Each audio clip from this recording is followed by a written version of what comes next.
For National Nurses Week, Fortis is honoring the millions of nursing professionals in our community, caring for loved ones. More so today, the need for nurses is vital, and Fortis College and Institutes recruits people like you to train to become a nurse. Do you want to be a nurse? Start your essential career in nursing with a Fortis education. Just visit fortis.edu to learn about hybrid instruction and online enrollment. Then talk to Fortis by dialing pound 250, keyword nursing school. Look, staying healthy isn't easy. Watching your diet, hitting the gym, avoiding stress. But a good night's rest helps boost your overall health and wellness. And it couldn't be easier. The new Sleep Number 360 Smart Bed is the only bed that effortlessly adjusts and responds to both of you. The result? You wake up ready for anything. Proven quality sleep is life-changing sleep. Save up to $1,200 on select Sleep Number 360 smart beds and adjustable bases, plus special financing, only for a limited time. Special financing subject to credit approval. Minimum monthly payments required. See store for details. Instead of realizing that, like, as much as I try to, use my brake toggles and use my brain and use my smartphone and use my forecasting and my inReach to be in control of the situation, that the reality is that I was never once in control of this situation.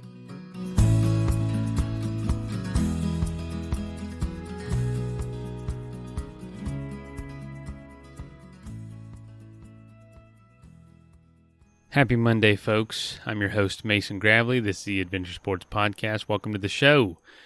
Let's just jump right into it. Benjamin Jordan was on the show before, episode 524, I believe it was. Yep, 524. He was literally paragliding the length of the Canadian Rockies, and there's a documentary out about that. Never been done before. So unreal. Some of the stories would blow your mind. Some of my favorite stories I've ever heard on this show were from that episode. And this one, I was a little bit awestruck by just the ability for Benjamin to tell a story, to talk about things so nonchalantly, and just to do something so massively crazy, which is literally flying 3,000 kilometers, from Mexico to Canada, essentially, along the length of the Rocky Mountains, which is just nuts. And why he did that was to follow the length, or follow the route that the Monarch Butterfly takes every year. If you don't know, Monarch Butterflies, beautiful, orange and black butterflies. You see them, you Google a picture of them, you'll know exactly what I'm talking about. They migrate from up in Canada down to Mexico every year. One generation will migrate all the way from Canada down to Mexico to this very specific region. They all accumulate on these trees. There's so many butterflies on the trees that the limbs break. It's unbelievable. And then over the course of 3 generations, they make their way back to Canada after the winter is over. And so they're doing that trip now. And last year, around this time, is when Jordan was doing his trip, flying the path that they take from Mexico to Canada. Unbelievable journey. And his documentary about this experience, called Fly Monarcha, is coming out in 3 days. It's going to air Thursday at midnight Eastern Standard Time at flymonarcha.com. That is in the show notes if you want to see that, hear more. But we're going to get right into the episode. But before we do, I know Jordan's a big fan of this. Used gear is what helps essentially half my adventures possible. Most of my adventures are dependent on being able to afford the time off, but being able to afford the experience, which obviously a huge part of that is getting used gear. The best place to find great used gear or to sell used gear is rerouted.co. That is rerouted.co. And basically, instead of, your gear going to the trash or sitting in your closet forever, Rerouted is a place where you can get that gear online in the hands of someone that can use it right now for an adventure, or go find yourself some used gear that you can use on your next adventure. Definitely encourage you to check out rerouted.co. I went to a yard sale this morning. I'm a huge fan of, reusing things and keeping things going, especially gear that helps us do adventures. Anyway, without further ado, here is Benjamin Jordan. Enjoy.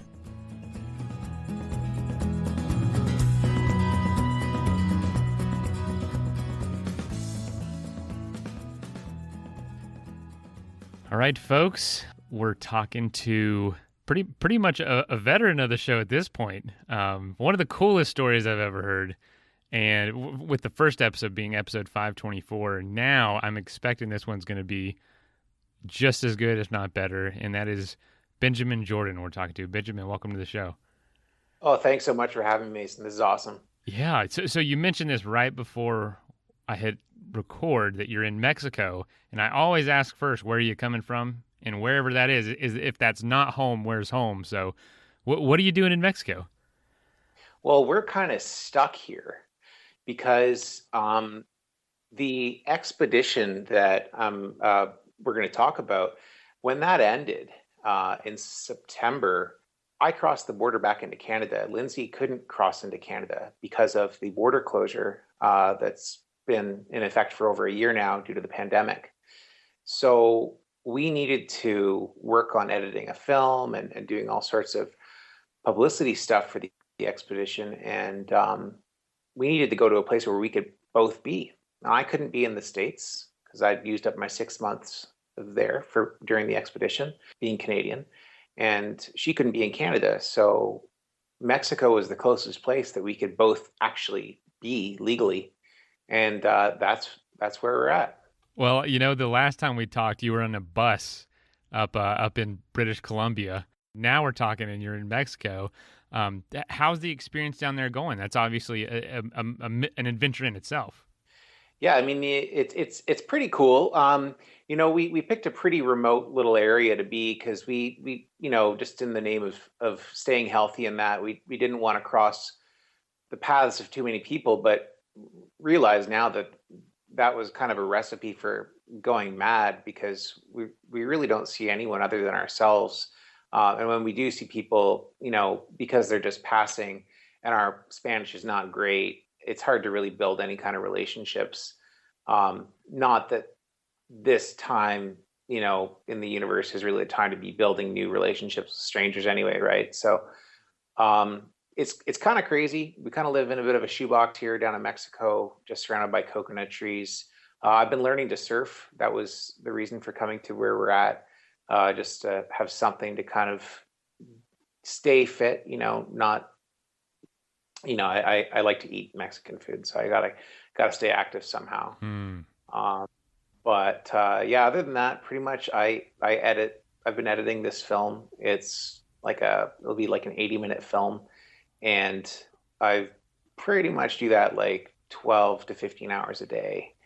So a lot of computer. Oh man, a lot of screen time. Wow. I get it though. I totally get it. This show's a lot of work and people are like, oh, you get to talk to all these people all the time. I'm like, yeah. And if I'm not careful, that's all I do is talk to them and not actually get out there. But for you, you're editing film of something you actually did. For me, I'm always editing stories that other people are telling me, like we're doing now. But tell us about this adventure you did, because the last one we had you on, you did that you were paragliding the length of the Canadian Rockies over the endless chain over places people had never even tried to do this. And for this experience was a similar concept, but for a totally different reason. Yeah, and big shot overview, this expedition makes that endless chain, which was the complete limits of anything that I ever thought I could do. It makes that seem small. And if I'm not mistaken, the limits of the sport. And the limits of the sport, yeah. I mean, the endless chain was North America or an American record, if not a world record, at 1,200 kilometers, and now we're talking closer to 3,000. So, Jeez. For me to really put it into perspective, though, I really need to take you back to the start where it all started, which was in fact in Mexico as well, not too far from where we're at right now. Lindsay and I were paragliding, and we're about maybe 40 kilometers away from where we'd started. And all of a sudden, the clouds sort of overdeveloped, and without the sun heating the earth, there's no lift. And we ended up landing somewhere we hadn't planned on, up high, kind of closer to this big volcano. And so we're up there at about 3,000 meters and packing up, and are kind of taken aback by the amount of insects and butterflies that are flying around in this kind of alpine meadow. And we see that they're coming from this forest area, kind of coming from the forest and going to this little puddle of water, really no more than a puddle, but all kind of congregating around the puddle, going back to the forest. So we go into the forest and thinking, oh, this is kind of crazy. And then I look down and I see, when I look down, I'm looking at what I realize are butterflies everywhere, dead on the ground. And for a moment, like my heart stops because I'm just thinking like, oh, damn, like, where am I? Like what's causing all these butterflies to die? Like, this is weird. And then I look up and I look around us, and I see that all the trees, they kind of look strange. They look kind of like fuzzy, like there's some sort of strange fungus growing on them. The branches, they're all brown. They kind of have these same bumps. It looks like fungus. And then the clouds that had shaded us and caused us to land start to kind of part, and some sun starts to come into the forest. And then all of a sudden, wherever the sun is, goes from this like weird fungusy brown bumps to bright orange. And then all of a sudden, that bright orange starts flying around. And I realized that all that brown bumpy stuff on all the trunks of the trees, on all the branches, is in fact butterflies that are overwintering at this very, very specific spot in Mexico, like specific, like the size of like a high school playground or like a public school playground. Millions and millions and millions and millions of them. So many that you can't even see the trees. So many that they're literally weighing the branches of the trees down. Butterflies are doing this, such that the branches kind of look like these big dreadlocks coming off of these trees, like a Dr. Seuss thing. And we realized that we're in one of very few overwintering sites of monarch butterflies that have flown all the way there from Canada. And we can't believe our eyes. You can't hear the sound of traffic. You can't hear the sound of the wind. Literally now, the whole forest is full of butterflies. All you can hear is the sound of millions and millions of butterfly wings flapping all around you. Oh my gosh. Like a blizzard of orange now, going every which way. And so, of course, I go back to, where we're from, we hitch a ride, we get back, and I start telling people, and they're like, oh yeah, the butterflies, you were over the butterflies. And so I start looking it up, and I realize that these butterflies, the craziest thing, okay, so they are not only the world's furthest migrating butterfly, flying over 7,000 kilometers return trip, they do this over 4 generations. And while that might sound like, well, yeah, of course, they're an insect, they might live 3 months. All right. But they make it all the way from this specific mountaintop in Mexico, all the way to Canada. It takes them 3 generations.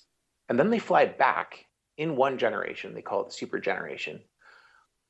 Not just to Mexico, not just to the same state in Mexico, to the same bloody mountaintop where their great grandparent overwintered 1 year ago. Unbelievable. It's so bizarre. It can be explained how they have an understanding of where north is and where south is. They have an internal clock. And so kind of like lobsters, I guess they always go north. That's what I heard anyway. I don't know anything about lobsters. The monarchs, they understand how they are able to pick a heading and keep it, because with the sun's position and with their internal clock, they can figure out a direction like sailors did back in the day. But they've moved them off their course. They've put stickers on them so that they're tagged and they can trace them. They've moved them off their course, say east 1,000 kilometers, as they were heading back down south towards this very, very specific mountaintop, and expected that they would still go south, but not make the adjustment to go now southwest to correct, that they've been taken off track. But they did. They actually changed their course as if they had a legit internal GPS. And this phenomenon is something that science is not able to completely explain. So I thought to myself, wait a second. These little guys, these little orange, Post-it notes is what is literally all the credit I gave to a monarch butterfly. Is not just flying all the way to Canada and back to Mexico. It, over 4 generations, is able to communicate how to get back to this very pinpoint on a map. I've completely underestimated this tiny little life form. What else am I underestimating in our natural universe? And am I underestimating myself as well? What supernatural powers do I, as a human, have that is similar to this incredible thing that can't be explained by science that the monarch possesses?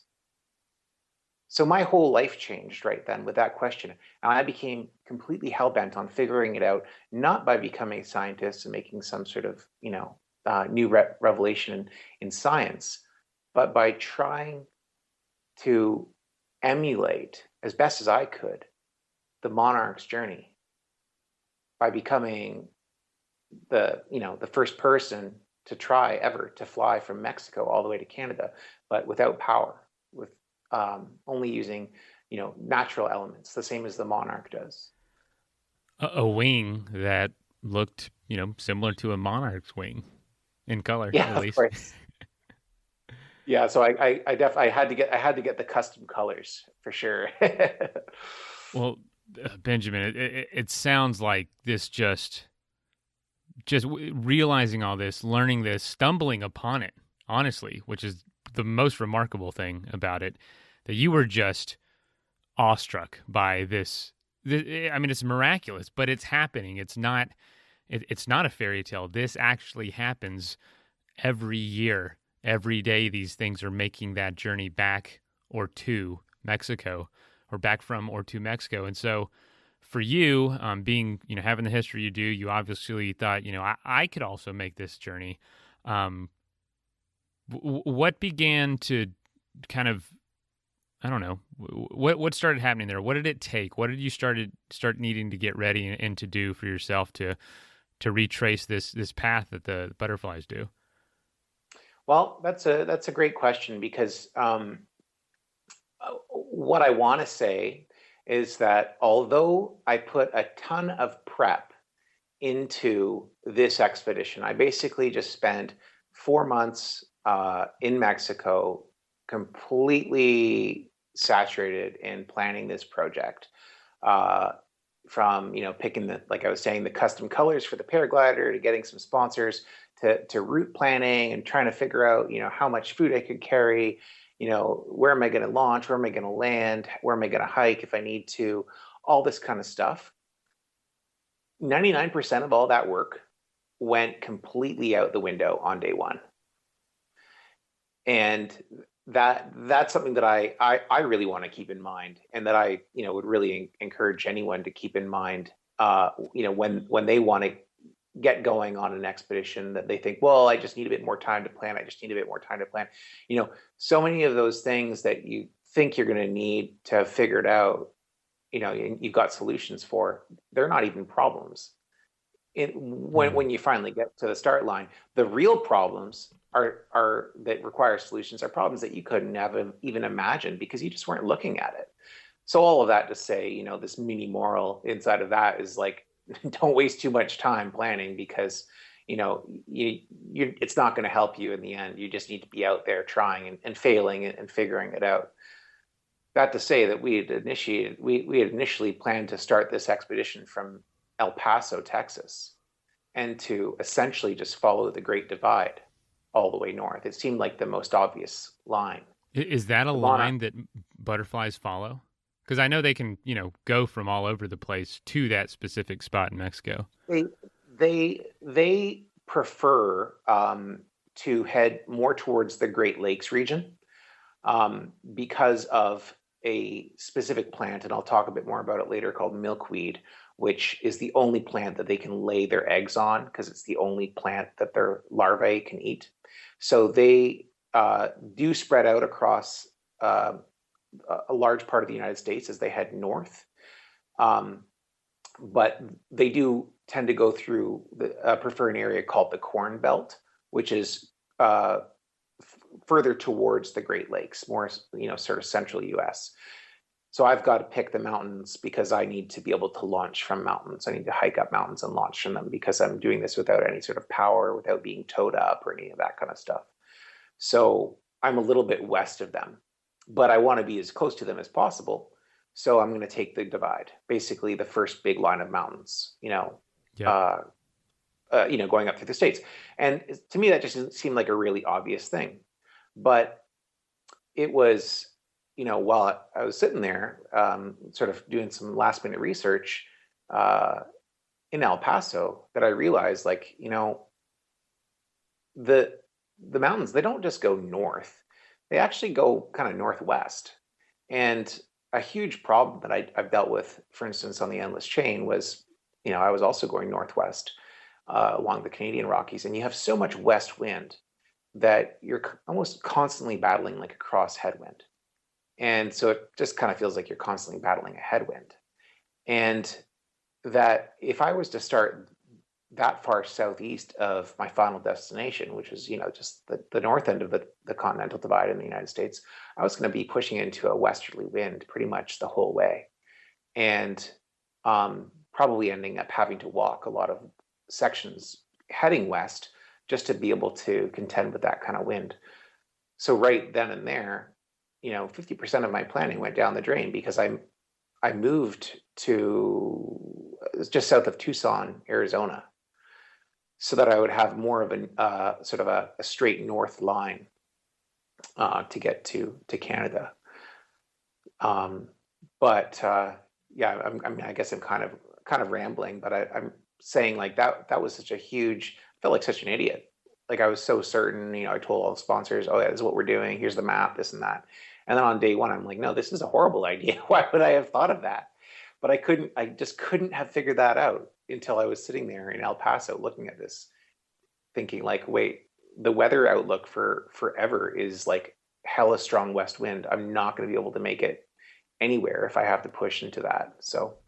Well, good on you for making that adjustment and having the humility to do so, and being able to just change your plans, pretty last minute is a skill in itself, definitely. Yeah. I mean, it definitely it took some eating some humble pie. So, but before I forget to mention, I wanted to just share that this expedition was going to be unique because where I typically do something like this completely autonomously, I was autonomous on this expedition, but I wasn't completely alone because this time I had the good fortune of having my girlfriend and partner of 3 years, Lindsay Nicole, follow me in her van with all of her fancy camera equipment. So that in addition to the camera work that I was able to do, that I traditionally do, my vlogs, my various cams that I run when I'm flying, that she was able to follow me with some much higher end camera equipment, including a really cool drone. So that was all in the name of creating a next level documentary, which I'm super proud to be, almost finished editing right now.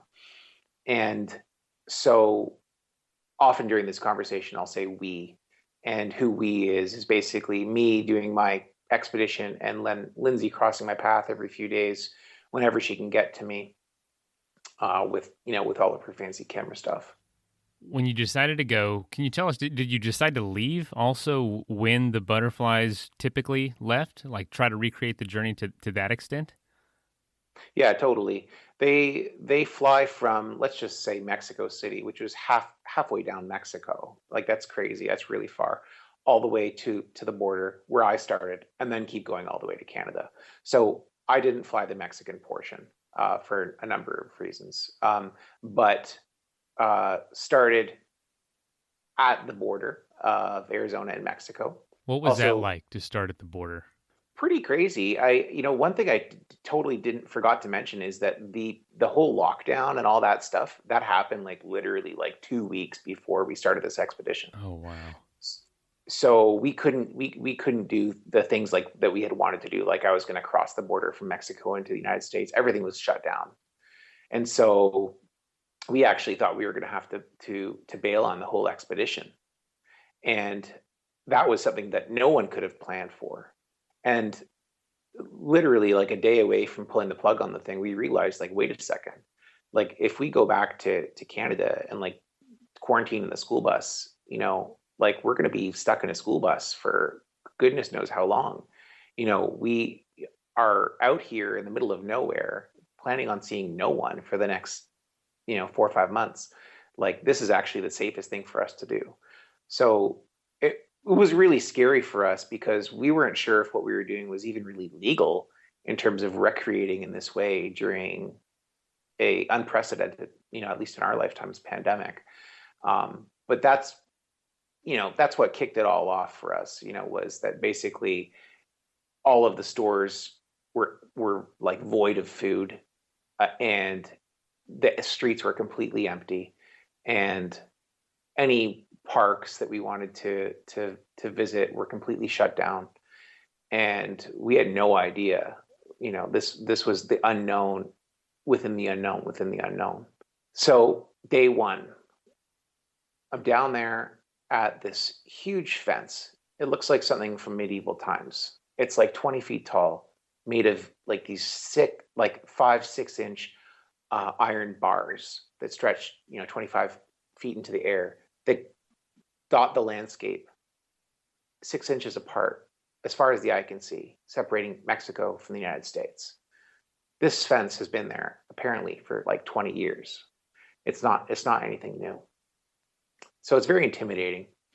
And I reach my hand through to the Mexico side and I bring it back, and all of a sudden realize, like, wait a second, like this is ridiculous. I can't fly 3,000 kilometers in one season. There's a good reason no one's done this before. Paragliding is a very finicky sport. You need the right weather conditions to fly cross country. And I was pushing it with the endless chain, trying to fly 1,200 kilometers in the Canadian Rockies. Now I'm in the desert, way outside of my element, and I'm going to try to pull off 3,000. I'm kind of between a rock and a hard place because I realized that I almost certainly can't do this. Like that's the logical part of my brain says that. Like every ounce of me believes that that's the way it is. That's how I feel. But at the same time, I know that if I start, I'm going to finish it even if it kills me. And so there's this scary dynamic at play where I know that I can't do it, but at the same time, I won't allow myself to fail.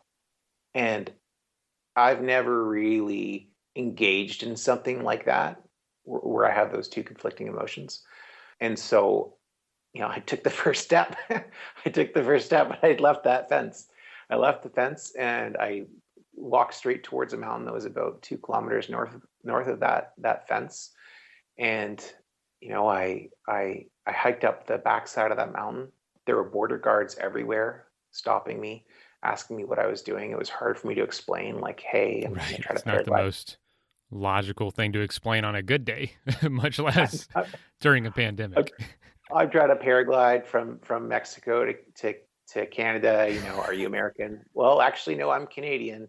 I'm just making my way back home. I'm following these butterflies. I didn't tell them that part. Okay. Yeah, I didn't want them to think that I was that crazy. So, and I'd like to say that, I hiked up that mountain and then I cleared a launch from the cactus and the rocks, and I flew on the next day. But, that's not how it went. Not at the start anyway.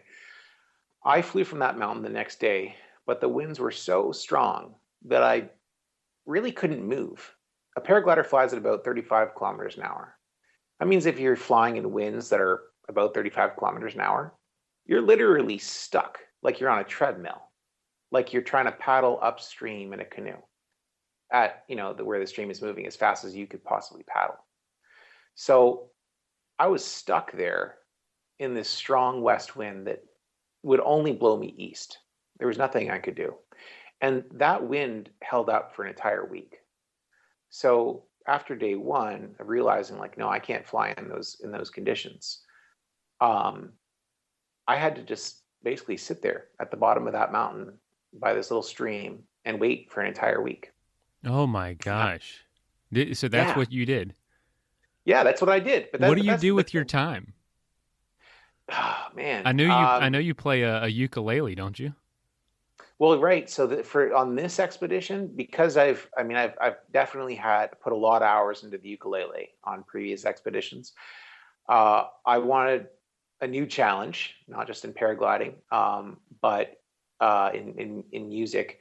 So I acquired a very small 5-string banjo, and I figured that would fit well into the sort of Americana kind of theme that I was going for. And I practiced the banjo. And so I downloaded some tutorials onto my phone, and I spent, a week playing the banjo and waiting for the wind to get better. I also had a book of like what is it, Sudoku, those puzzles Sudoku. you get at the grocery store. So that's what I did. And the craziest thing here is that when I'm alone on expedition, I have learned to deal with this feeling of like, what am I doing? I'm wasting my life. This is like valuable time. I could be doing something productive. And I learned to just feel like, no, this is good. I'm growing inside, just be zen, just don't move, just wait, be patient, but to have to put my girlfriend through that too, she's there to document what I'm doing, but I'm literally just playing the banjo and doing Sudoku puzzles. And so there's not a lot to document. And, I am able to enjoy that kind of amount of quiet time, but I can't expect anyone else to. And I felt so bad about the situation. And I felt this incredible amount of pressure to get going and just to fly regardless. But no matter how much pressure I felt, my paraglider only flies at the speed that it flies. And right. It's not like hiking or biking where you can fight the elements to a degree, where it can be raining and storming. You can still pedal. It's slower, but, you can still go. But for you, it's not just you can't fight the wind. It's also incredibly dangerous. Like, you don't have a choice. That was the other thing. And honestly, if it was just dangerous, I probably could have swallowed that and then made a poor choice because of how bad I felt for like putting her through that maddening sort of wait period. But it's not just that it's dangerous. It's that I literally won't get anywhere. I'll just end up on the ground if I'm lucky in one piece. So I can't do anything and I'm stuck there. So a week goes by, we get another semi-marginal day. I'm able to get off and I'm able to make about 60 kilometers north, which I'm stoked about. But then we end up at these smaller mountains now. It's all desert. The cactuses, we're getting a little bit lower. The cactus is starting to appear. At this point, it's novel. And I'm stuck on this little 250 meter bump for the better part of 2 weeks. And I tried probably, 10 times, 11 times to fly away from there. But I could never get more than about 10, 12 kilometers before the incredibly strong wind would basically just ground me. And walking back to that same bump was my next potential launch. Walking forward didn't make sense because of how far I was going to have to walk to be able to access something that I could actually launch off. So again, I'm stuck for 2 weeks. So now you've got 3 weeks going by and we haven't made, even 100 kilometers out of 3,000. And the time limit on this thing is basically 5 months. I have to finish it in 5 months because that puts me at the end of August. After then, you're not doing any cross-country flying in North America. It's it's getting too windy, too stable, and so I'm watching my time just kind of tick away, but my distance is not proportionate to that at all. Benjamin, I have to stop you there because when we talked to you last time on the the Canadian Rockies, you would say that you would be stuck on a mountain for a week at a time for weather to clear, for smoke to clear, and your stories from that are some of the most frequent stories I retell from the podcast to other people. And what you're telling me now is even crazier about the patience and the time waiting. You know, you mentioned some of the staying zen and not beating yourself up about something you can't control, but that is almost just as fascinating as you flying, is the ability to sit there and wait. It's I crazy. don't know anyone else that has that chance in life. You know what I'm saying? At your age, doing what you're doing, to say, I have to sit here for 2 weeks. That's so wild to me. It's like a Buddhist monk or something. I was going to say the only thing I can think of is a monk. And it's self-imposed, right? And so that's the craziest part. Because the thing too, and again, this is, I think, really valuable for anyone that does anything in their life, sports or not sports. But like, I am not the best paraglider. I'm not the best hiker, mountaineer, survival guy. I'm not the best in any one area. But the reason that I'm able to do this is literally the difference between me and all these other people that may be better at all of these different things that are important to be good at, to do something like this, is that I'll just sit there and wait. Because I don't know. I guess I'm stubborn, or I don't have anything better to do. I don't know what to say. I feel like I'm just so dedicated to doing what it is I set out to do. And I feel like I'm having bad luck, but that good luck is right around the corner. And if I'm not here ready for it, I'm going to miss it. So in the end, that was true. In the end, that was true, but it didn't get good so fast. I flew from there. I had maybe a 40K up to around Tucson, and then I had a huge flight for me at that point, because I had been having all these bad little flights of like 10 kilometers. I flew maybe 110 kilometers north of there. And I was so excited. I thought, like, okay, this is it, and we're at this area. Basically, it's the Gila River that goes through this small town called Winkleman that was washed away by the Gila River, like in the 90s. And that's where I think, okay, we just had a 110K flight. We're about to get going. And again, I'm stuck there now. I'm stuck there for like a week and a half. It is the lowest point of the entire expedition, like elevation wise. I think it's about 500 meters. It is hot as balls. They're having a heat wave, the hottest May that they've had in Tucson since, like, I don't know, they started recording temperature.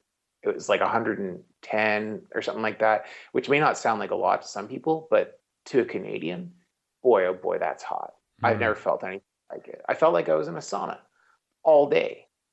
And here I am trying to hike up this dry ass cactus laden mountain. This is where they got the saguaro cactuses. They're like telephone poles of death.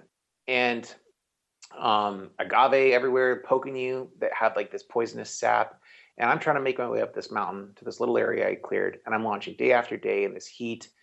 And same thing, wind. And even though the sun is out, it's the desert, something about the insane amount of heat makes it such that the thermals aren't able to build and rise, because there's not enough of a temperature gradient from low to high. That's what you need for that heat to rise. It needs an incentive to go up into colder air. If it's hot everywhere, it doesn't actually rise. So now I'm stuck in Winkleman, sort of in this cactus salad, pulling off really short flights, almost dying on every landing, not by anything other than the fact that I'm landing in cactus constantly. It's poking me with sap. And I have to, for the first time, suck it up and do what I didn't want to do, which is to walk. Not super far, I realize now, because I didn't realize what super far it was at that point. But I walked about 60 kilometers to get north of where I was, basically just some mountains that are east of Phoenix. And I should say that when I set out on this expedition, I had this question in mind, which is, what makes the Monarch journey possible for the Monarch? What wisdom do they have that allows them to, against all odds, complete this, harrowing journey from Mexico to Canada? And what can I experience and what can I learn from trying to pull that off myself? So in this, at first I thought what I was learning was patience. And I was telling myself, okay, that's one thing the Monarch has to do. They're also flying a very slow aircraft. If it gets too windy, they have to land. They have to wait. That's exactly what I'm doing. And in this case, okay, the Monarchs don't walk, but I walk, and I realized that, you have to do what you have to do. That the objective is to move forward, and it's not. I was really getting caught up in my own pride in terms of, just wanting to have flown the whole way, because I wanted all the, pilots in the world and in the United States to hear about the story and be like, whoa, he flew the whole way, so that was a big one for me, to just sort of get over. And it really freed me up, because from the Superstition Mountains, which are the bigger mountains, more what I'm used to, that are east of Phoenix, the expedition really got going. I was pulling off, 50K, 60K flights, pretty much every second day. To my delight, the cactus went away when we got a little bit higher. Now all of a sudden I'm in Flagstaff, Arizona, flying north of there, east of the Grand Canyon, just kind of flying over the Navajo lands. And, next thing you know, I'm basically just knocking on Utah's door. So, just kind of sucking it up and taking those few steps just to get myself a little bit further along was really what I needed to be able to do. And although I was still behind schedule, as far as distance covered, for like percentage of the distance that I covered versus percentage of the time that I had left in the season, I was starting to feel a lot better. And yeah, I mean, Utah is beautiful. Like, I had to walk some portions of that too, which made the other walking seem like nothing because of the national parks. I'm not able to fly across or fly within monuments or parks. So I walked across basically Grand Staircase and Zion National Park to get to an area just north of St. George, Utah. And that's really where things got good. I mean, Utah is the epicenter of paragliding in the United States for a reason. I mean, it's just full of awesome mountains and awesome access to those mountains. And so I'd never really been there before, but I was stoked to be there and pretty much dead set on laying down some really impressive flights. And that brings me to an important experience that I had when we got to this mountain called Monroe Peak, which is near Richfield, Utah, maybe about 200 clicks south of Salt Lake City. And Monroe Peak is unique because of a couple reasons. One, it's the first launch that I'm going to fly on the entire expedition where I'm not just clearing a tiny little patch on the side of a mountain and just, throwing a Hail Mary to get off. This is an established paragliding launch. This is a place where people have been flying for, 30 years or more. This is a place where some of the longest flights in Utah or in the United States have originated from. So I'm up on Monroe Peak. It's like 3,400 meters, something super high, and I'm stoked. And because it's an actual launch and there's, a road going up it, other pilots are also there. So I'm a little bit intimidated. I don't want anyone to know what I'm doing because that's a whole other story. I won't get into it, but I kind of just casually launch and, spin around and look to see what other pilots are doing. The other pilots don't really seem to be going anywhere. It's a bit windy, but the wind is from the south, so that's not going to hurt my northern travel, I thought. So I head north, and to my surprise, I look behind me and there's another pilot, and he's kind of chasing me. And he's on a similar glider to what I'm flying. So I'm thinking, oh, this could be all right. This is kind of different. We're going to fly together. We can help each other find lift. This could be a really big flight. And so, we're going, and for a while I'm doing a little bit better than he is. And I'm kind of, got a bit of a chip on my shoulder thinking like, yeah, that's right. I've been out here for like 2 months now flying, every day I can, like, of course I'm badass, and I keep going, and, he catch up to me, and then he gets a climb and I join him, and, I keep going, but I'm kind of leading out front, and I'm getting lower and lower at some point. And I look behind me, and he is just getting screaming high in this climb. And I turn around to try to get back to where he's at. He's not too far behind, but the wind is so strong now that I can't even get there. And so I realize I have to turn around and find my own climb somewhere out front, somewhere further north. But I don't find one. And I end up in this canyon. I end up landing backwards in this canyon because the wind is so strong. I'm moving backwards when my feet touch the ground. And I look up and I see him just a dot under the clouds, and he's going north past me now. So I'm feeling like I'm feeling like a lot of a failure right now, because I was cocky and pushed out in front of him when I should have stuck with him. And, he turned out to be sort of, I guess, the turtle that, that appeared to be winning the race. But the craziest thing was, now I'm hiking out of this canyon, found some water, hiked out of the canyon, and I'm trying to figure out where I'm going to launch from next. And I'm thinking, all right, well, I've got to walk about I've flown about 40 kilometers. I can't walk back to Monroe Peak. I'm going to walk to the next potential mountain that I could launch off, which, because they're smaller in that area, I have to walk about 40 kilometers north. So it's going to take me all night. And I look on my phone to see if he posted his track to this sort of, it's kind of like social networking for paragliders, where they share their tracks after they fly. And he posted his flight. And, keep in mind, I flew about 40 kilometers that day. I wish I hadn't looked. He flew 160 kilometers. He flew 4 times the distance that I had flown. And he was in the sky for another 4 hours. I'd only flown for about an hour that day.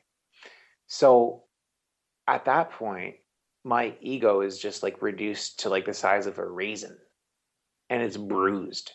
And I'm tossing and turning in my tent just at the mouth of the canyon that I walked out. And I'm trying to figure out, like, all right, do I go north or do I go back south? Because if I go back south, which is completely counterintuitive, I can fly again from Monroe Peak, and I can just delete my track log and never share that track log. And maybe I can fly 160 kilometers myself, and no one will have to know that, Benjamin Jordan flew a quarter of the distance of some local pilot when he came through Monroe Peak on his expedition.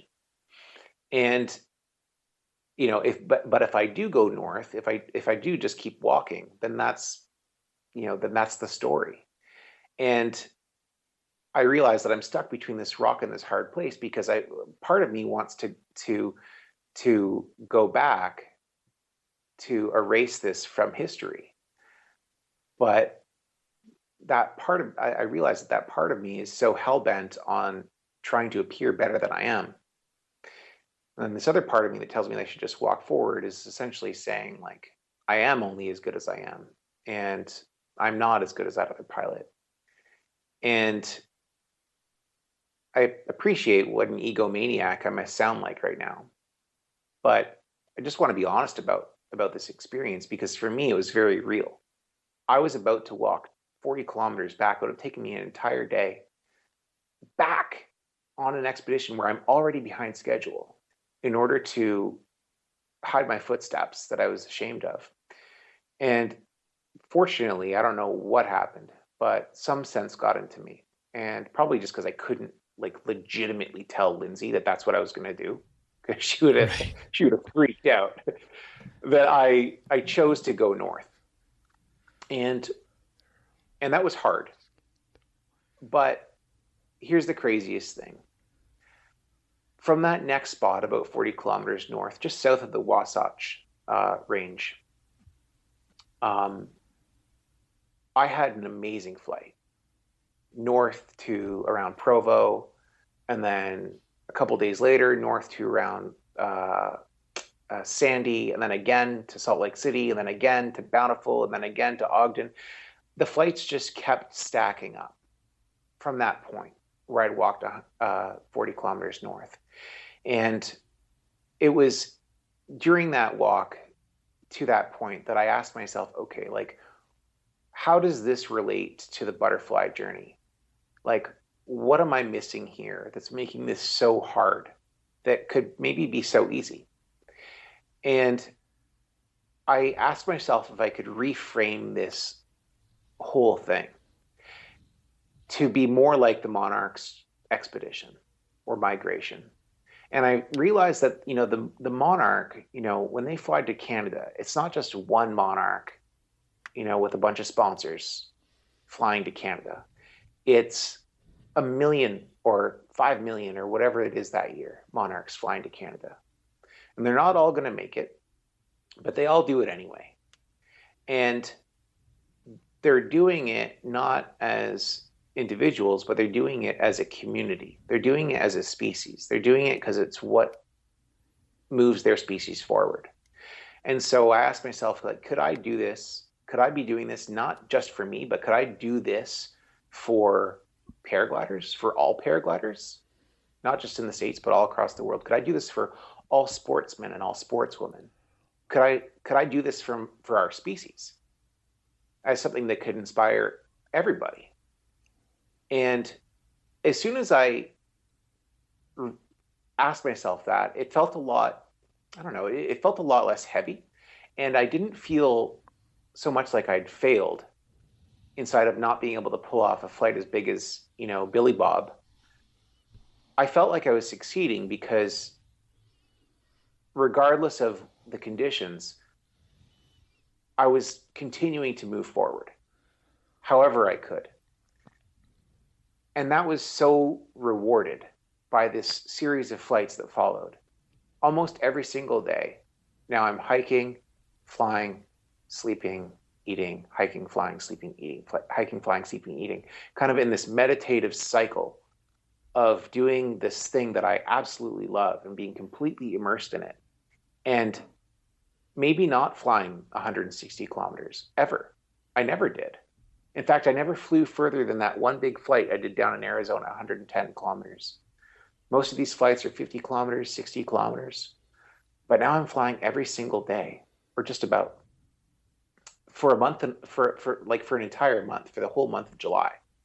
So very quickly now, I'm in Idaho, and I've made up all the time I lost down in Arizona. And for the first time ever, I'm not thinking that I'm in the middle of some expedition that I'm not going to be able to finish. For the first time ever, now I've passed the halfway mark, and I'm thinking like, okay, no, this could actually happen. Like, this could actually happen. It's just a matter of mindset. And it's a matter of not making this about me, but making this about everyone who can be inspired by this. And also doing this out of respect for everyone who's inspired me. And that was just this really, really, really big page-turning moment for me in the expedition. And really, I think what set the whole thing on fire in terms of going from likely failure to likely success. This is incredibly inspiring and exciting. Does it just give you a totally new perspective, or obviously an appreciation for what the Monarch Butterflies do? But I mean, did it answer those questions for you as you got closer towards the end? Yeah, for sure. I mean, the thing that I really started to glean from the imagining the Monarch journey as I went about my own is that these guys, they're setting out on a journey that I then realized was a lot like how I felt in the beginning, where I was leaving Mexico feeling like I needed to do this thing. It was inside of me. And there was nothing that I could do to get it outside of me other than to just do it. But that my fate was certainly that I was never going to succeed. And to contend with that, and how that just seems so counterintuitive to me as a human. I don't do that. I just, I don't know. I mean, maybe I'm missing something, but for my whole life, I've just been trained to try to, do things that I know I can do, or that I'm pretty sure I can do. And then this was something I was pretty sure I couldn't. But I realized then that those monarchs, they are leaving Mexico for Canada, and they have that same feeling probably, because they're not going to make it. They have to procreate. They have to die in order for their children to be able to continue going. And those children, heck, they're not going to make it either. They can just keep going as far as they can keep going, regardless of the conditions, do as best as they can, and then they got to procreate again. And then, and only then, will their children be able to reach Canada. And so in many ways, that's what was happening to me too, because the guy who I was when I left that fence in Mexico, that guy died. That guy died, I don't know, somewhere in Arizona, probably, when I realized that I was going to have to walk some. And then he died. He died again. He died again when he realized that this is not about him, that this is about everyone. In fact, this might be about something even greater than everyone, but that's as big as my little human brain can sort of imagine right now. And so there I am now in Idaho, and I'm thinking like, all right, well, when is this me going to die? Because this me is going to have to die probably at least once more if I'm going to make it the rest of the way. I still got about 1,500 kilometers to go here to reach the border. And so, man, I mean, Idaho, geez, I thought, when I hear Idaho, I just think potatoes. I just think, oh, I'm gonna have to get some poutine or some potato chips, something local when I get through. I didn't realize how epic Idaho is. I feel like it's one of the most underrated places in the country, in the U.S. Oh my goodness! I don't care what you do. I don't care if you're a paraglider or a hiker or, I don't know, just like knitting. Like, do it in Idaho, because there's so many cool things to see. The down further south, it's kind of these more undulating but still very beautiful mountains, kind of grassy. And then there's this weird flat area that I'll tell you about in the middle that I found by accident, and then these incredible mountains to the north. So in the middle, I flew all the way to an area called like Blackfoot, just south of Idaho Falls, the city of Idaho Falls. And I couldn't relaunch because now I've got about 100 kilometers stretch of just completely flat area. And I don't know why, but it's completely unpopulated in the middle. But I'm trying to get to this town called Arco, northwest of there. And I'm just going to beeline it basically right through the middle, taking some farm roads and then eventually just walking through the desert. And on my way, there is, by doing this, I'm saving several days of walking by just going straight across the desert, even though it's a bit slower. In the middle, I realized that there's this like lone peak. Looks like a bit of a volcano. It's called East Butte. And it's only about 200 meters, but it's steep as all heck. And I decided, well, I may be able to launch from there and be able to fly the remaining half of this flat portion to the Rockies. So, I'll just try to hit that on the way. And so I'm walking towards it. And I'm kind of getting this weird feeling in my gut, but like literally like a weird feeling in my gut. And for whatever reason, my cell phone's not working, so I can't communicate with Lindsay. For whatever reason, my Garmin InReach isn't working. And so I am just walking towards this mountain, and I don't know if she knows where I am. She usually tracks me on my InReach. and then usually tries to meet me at whatever mountain I'm at so she can get the drone out and fly it around while I'm launching. And I get to this mountain. It's got all these towers on top of it. Like, I'm thinking, like, that's weird. Why don't I have any cell reception here? There's all these towers. I finally get to the top. It's not very tall, but it takes me a long time because of the how steep it is. And I'm finally able to reach Lindsay. And Lindsay is frantic because she can't get to where I'm at with her vehicle because it's completely boarded off. It says government property, no trespassing. And although it's not marked on any of the maps that I've got, she finds a map that shows that I am smack dab in the middle of what's called the Idaho National Laboratory.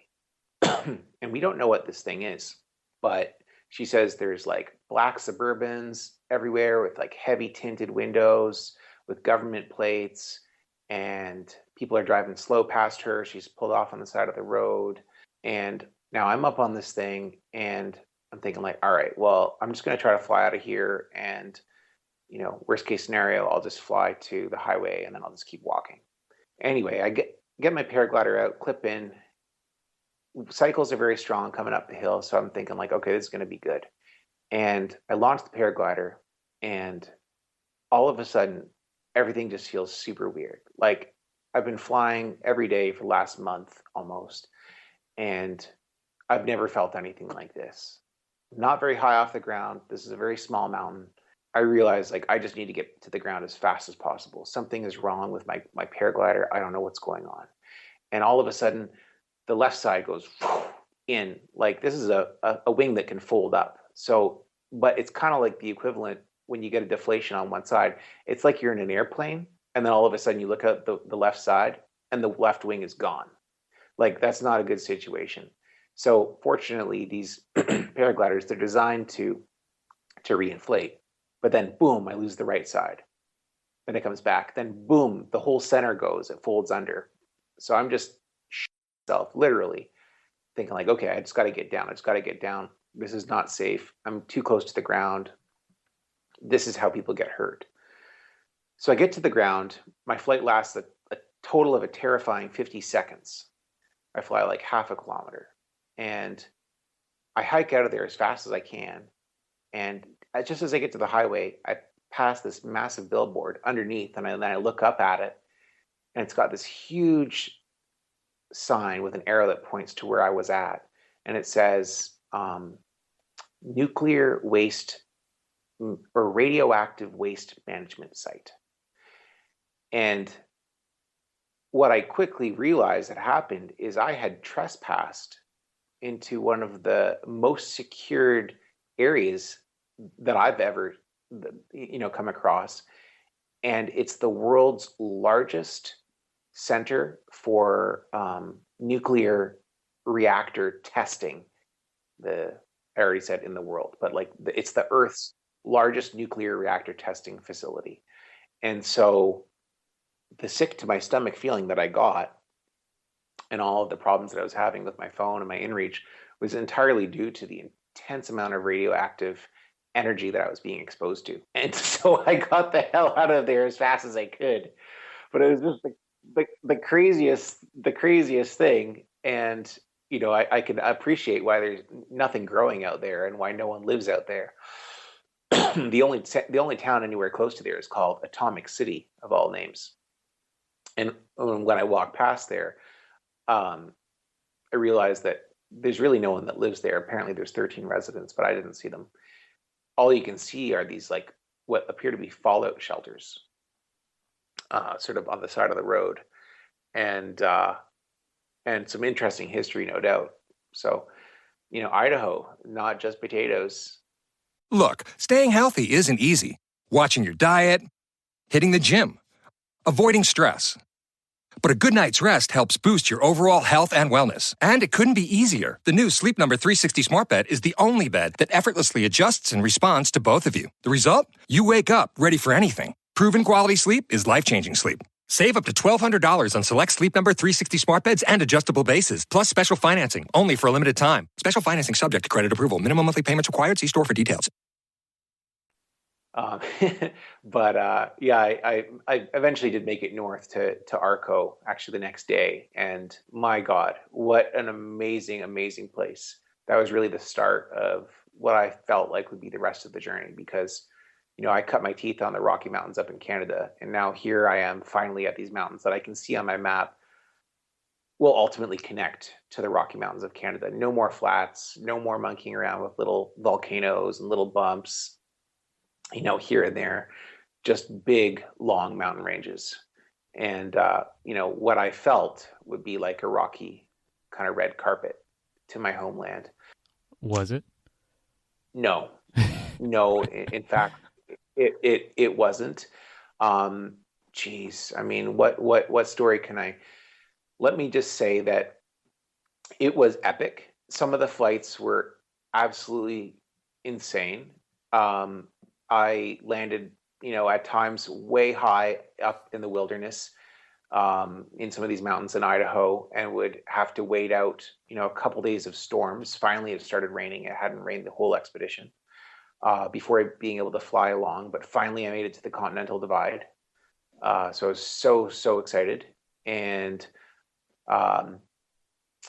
because of the pandemic and the raging wildfires down in California, around the time that we got to the Idaho-Montana border, Lindsay had to go back and help her family in California. So she wasn't able to continue on into Montana with me. She needed to be down in California helping out with some family stuff. And so that had to happen. But the craziest thing that I didn't expect would happen is that about 2 weeks into me being into Montana, I'm about halfway through Montana, getting, literally within maybe 200 kilometers of Canada now. The wildfire smoke from California had blown all the way northeast to Montana. And I was literally just stuck underneath a sky of ash, unable to move, sort of wondering, like, is this it? Is this how far I got? Is the moral of this story that, like, you just got to try and do your best? And am I supposed to walk from here? Or am I supposed to take the patience lesson and just sit here and wait? And so kind of looked around me and I thought, well, I've been stuck on this mountain here now for 4 days. I'm I'm almost out of food. If I don't hike down this mountain and try to hike to, a gas station or something, basically today, I'm going to run out of food in about 48 hours. And I don't know when the smoke is going to clear. So I was faced with this difficult choice because I knew if I hiked down that I'd probably just keep hiking and I would just hike the rest of the journey. And that's really not how I wanted to end the journey. So again, I just sort of asked myself, all right, well, like, what would the Monarch do in this situation? Like, what would it do? It's almost where it needs to go, but the conditions are not allowing it to get there. And I thought to myself, well, the Monarch is different than me. The Monarch doesn't have to go to the gas station or to the Costco or whatever to get food. The Monarch just, finds some milkweed or some nectar and it does its thing. Again, this may just seem completely obvious to everyone, but it wasn't obvious to me in the moment that, I'm not that different than the Monarch, although I wasn't brought up, foraging for milkweed and nectar. And I was brought up instead, being taught how to earn a living so I can go to the Costco and buy what I need. That I'm a lot like the Monarch in that I was, born of this earth, from our human natural desire to procreate. And I'm a part of that same flow.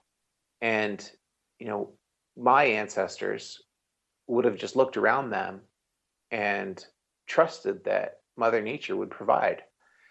And so I decided that I could try that.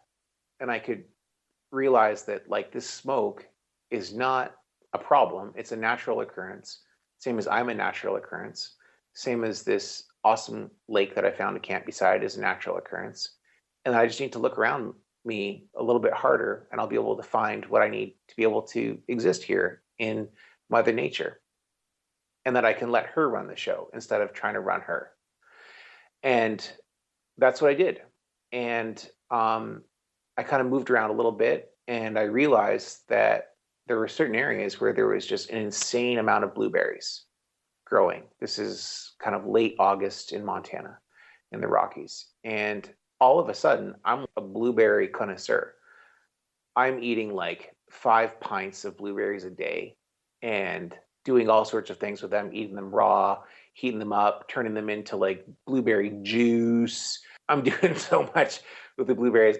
I don't even know what it means to be antioxidized, but like I was the epitome of what it means to be antioxidized. You were so antioxidized. It was not even funny. It was not funny, no. And that worked really, really well. With the exception of some, let's say, mild hallucinations. I was doing great on blueberries, and I lasted on blueberries for about 2 weeks' time. And in that 2 weeks, I was able to squeak in, I guess it was 3 medium length flights. And next thing you know, I'm landing at the Canadian border. And really feeling like that last me had died, and that the final version of me, the final metamorphosis of me, made it in a state of complete surrender to the natural world, to the greatness of this natural world around me, instead of realizing that, like, as much as I try to, use my brake toggles and use my brain and use my smartphone and use my forecasting and my inReach to be in control of the situation, that the reality is that I was never once in control of this situation. Not on this expedition, not in my life. That at the end of the day, I'm just like the Monarch in a gust of wind. I'm along for the ride. And that the best thing I can do for myself and the people around me is just be, the Monarch that is enjoying that ride. And, hoping for the best, because this thing could have gone any which way. But after 150 days, a whole hell of a lot of peanut butter and probably 50 pints of blueberries, I flew and hiked, but mostly flew a total of, I think it was 2,835 kilometers from Mexico to Canada. And I got a pizza.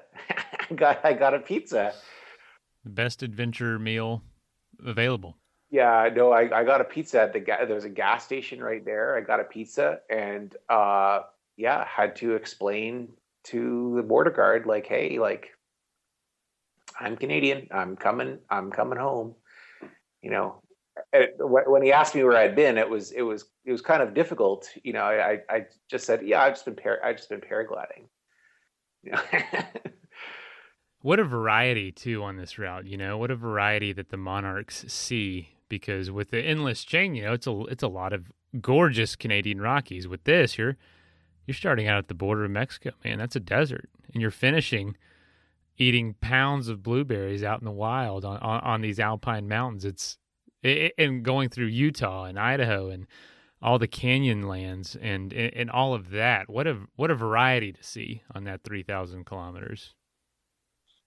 I feel, I feel, especially being able to just share it like I am right now with you and your listeners. I feel like the luckiest guy I know, to be able to have experienced this. I never remember how amazing it is just to be outside and to live outside like that until I'm doing it, and so just try to, keep that finger on my string, or my string on my finger rather, to remember to make sure that, this summer, this spring, this fall, that I get a good dose of that as well. Yeah. It seems like the pandemic was extra interesting for you. On a totally different reasons. Could you explain to us, or just tell us? I know you've got a film coming out. Can you talk about that? What to expect? What kind of answers or questions does the film answer, or what to expect when watching that? And also, maybe your last most vivid lesson you learned doing this. All right, cool. Well, so right now, and for the past really 6 months, I've just had my head down editing this massive film project. It's going to be a super fun, action-packed, but also lots of scary stuff, lots of funny stuff, documentary that I produced with my awesome partner, Lindsay. That'll be coming out in 2 forms. We've got a pre-release of the documentary that's going to be coming out on May 6th. That is kind of like your Kickstarter, get to see an early version of the film. And then all of those people will get to also download the final version in November of this year. Or they can just wait for that, but then they won't get all the extra cool stuff. So check out flymonarca.com.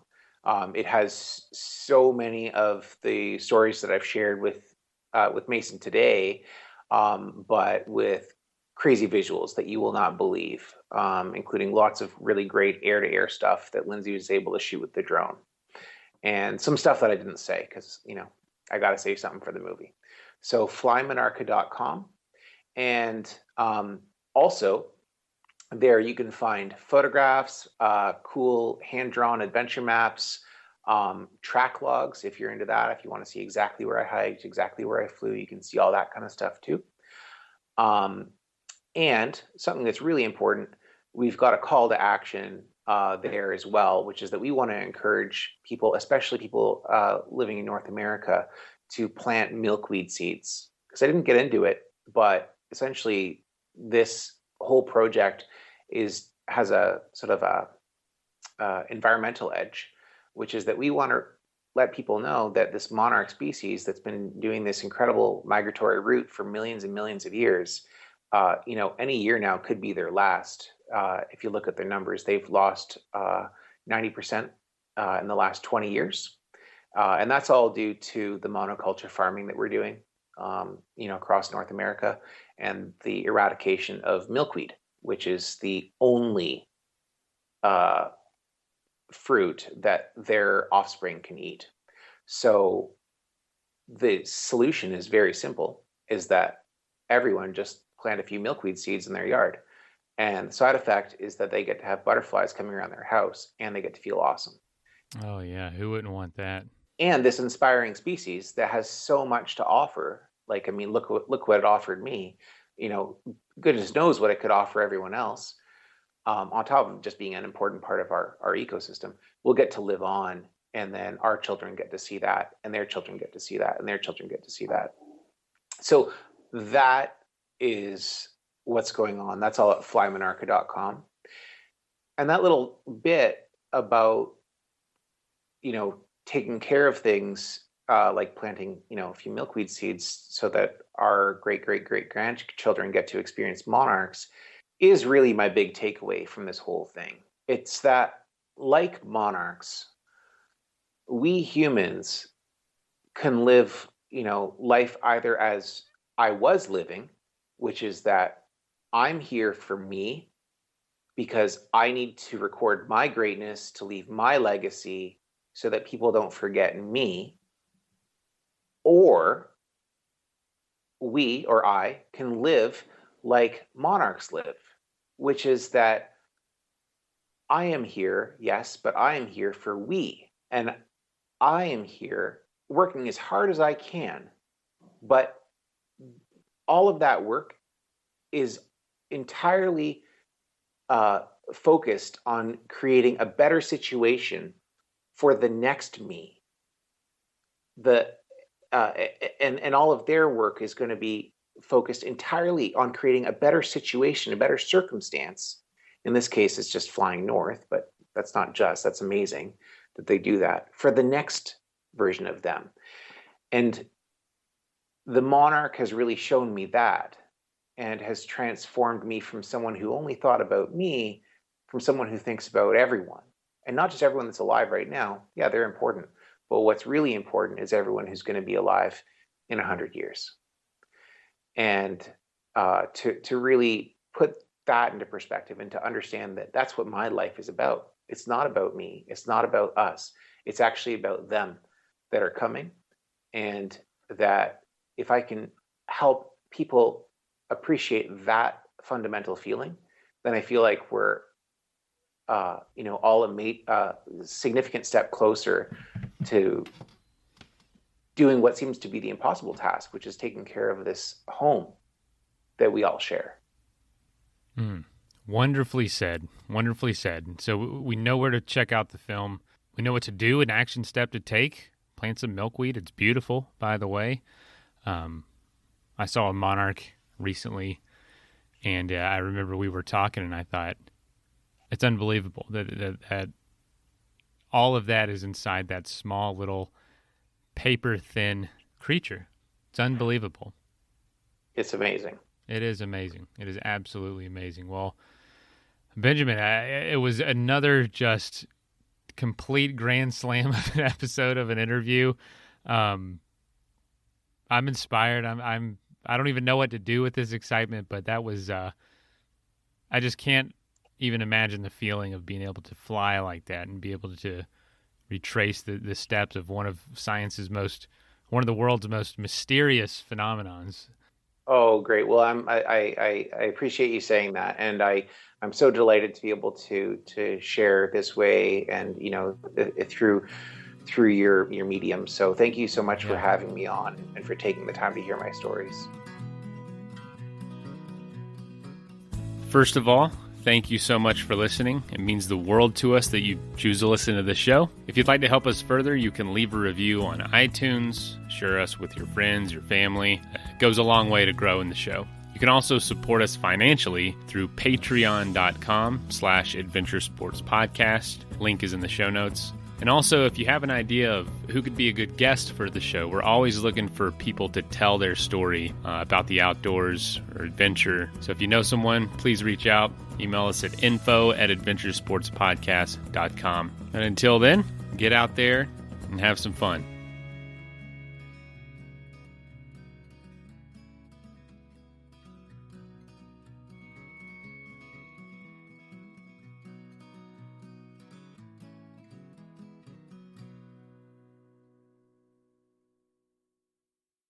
Look, staying healthy isn't easy.